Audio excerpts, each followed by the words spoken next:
What if I told you Jesus came to abolish religion? What if I told you voting Republican really wasn't his mission? What if I told you Republican doesn't automatically mean Christian, and just because you call some people blind doesn't automatically give you vision? I mean, if religion is so great, why has it started so many wars? Why does it build huge churches but fails to feed the poor? Tell single moms God doesn't love them if they've ever had a divorce, but in the Old Testament, God actually calls religious people whores.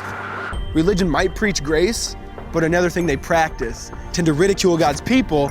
They did it to John the Baptist. They can't fix their problems, and so they just mask it, not realizing religion's like spraying perfume on a casket. See, the problem with religion is it never gets to the core. It's just behavior modification, like a long list of chores. Like, let's dress up the outside, make it look nice and neat. But it's funny, that's what they used to do to mummies while the corpse rots underneath. Now, I ain't judging, I'm just saying, quit putting on a fake look. Because there's a problem if people only know that you're a Christian by your Facebook. I mean, in every other aspect of life, you know that logic's unworthy. It's like saying you play for the Lakers just because you bought a jersey. See, this was me too, but no one seemed to be on to me. Acting like a church kid while addicted to pornography. See, on Sunday I'd go to church, but Saturday getting faded, acting if I was simply created to just have sex and get wasted. See, I spent my whole life building this facade of neatness, but now that I know Jesus, I boast in my weakness.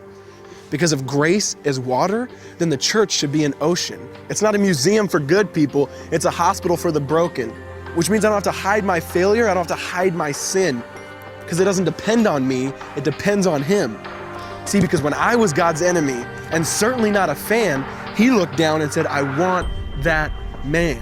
Which is why Jesus hated religion, and for it He called them fools. Don't you see so much better than just following some rules? Now let me clarify. I love the church, I love the Bible, and yes, I believe in sin. But if Jesus came to your church, would they actually let Him in? See, remember He was called a glutton and a drunkard by religious men. But the Son of God never supports self-righteousness, not now, not then. Now back to the point, one thing is vital to mention.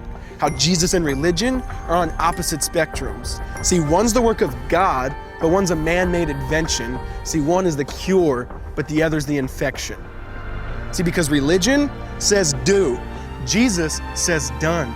Religion says slave, Jesus says son. Religion puts you in bondage, while Jesus sets you free. Religion makes you blind, but Jesus makes you see.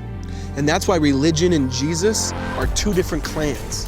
Religion is man searching for God, Christianity is God searching for man. Which is why salvation is freely mine, and forgiveness is my own. Not based on my merits, but Jesus' obedience alone.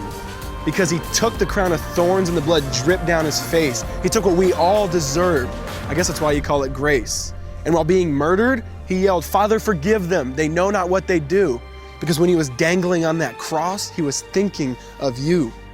And He absorbed all your sin and He buried it in the tomb, which is why I'm kneeling at the cross saying, come on, there's room. So for religion, no, I hate it. In fact, I literally resent it. Because when Jesus said, it is finished, I believe He meant it.